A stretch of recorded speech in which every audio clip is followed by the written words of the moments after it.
سلام غاليتي، وشكرا معكم ان شاء الله كما تكونوا مليح. كما راكم تشوفوا غاليتي، اليوم جبت لكم اول اقتراح لعيد الفطر المبارك. جبت لكم بنيون بريستيج كما راكم تشوفوا. جبت لكم بالمول. عندنا كامل نورمالمون الجزائريين عندنا كامل في بيوتنا.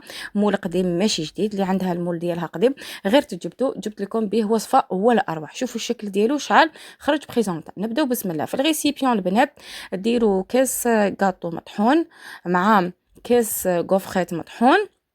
اختاروا النوعيه الجيده باش يخرج لكم الشباب. وعندنا كاس فايتين طحنتها شويه في الاشواغ باش تجيني ما تجينيش خشينه بزاف. ومن بعد خلطت كامل المقادير مع بعض، طميتهم بالشوكولا تختيني. طموا باي شوكولا تختيني تحبوها نتوما حتى تولي لكم عجينه. هذا مكان. ومن بعد نديروهم في المول البنات. المول اللي جبته لكم نورمالمون كامل عندنا هذو لي مول الاول اللي خرجوا اللي كنا نخدموا بهم. اللي عندها مول قديم غير تجبدوا البنات. ومن بعد ديروا كميه من الخليط تاع البنيون في المول كما راكم تشوفوا هكذا. ديروا هكذا. ومن بعد البنات ديروهم يبردوا في الثلاجه.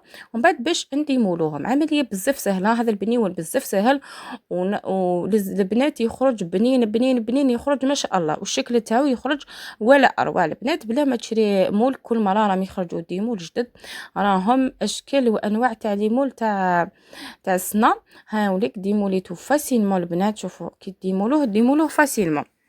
ومن بعد توجدوا شوكولا بالحليب. انا استعملت الوجدان.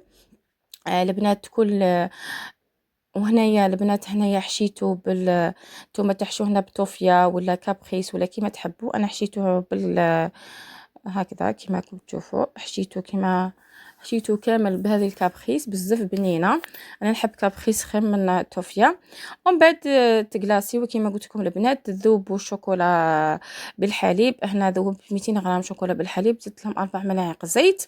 ذوبهم على بالماغي ولا في الميكرووند. ومن بعد تغلاسيهم هكذا كامل كما كنتوا تشوفوا. تحطوهم فوق ان ساشي ولا بابي كويسون. لازم هذه العمليه باسكو كون ما تحطيهمش فوق بابي كويسون ما تقدريش تنحيهم. وكي كي تنحوا الكاطو من الساشي الزوائد تاع الشوكولا نديروهم بالمقص.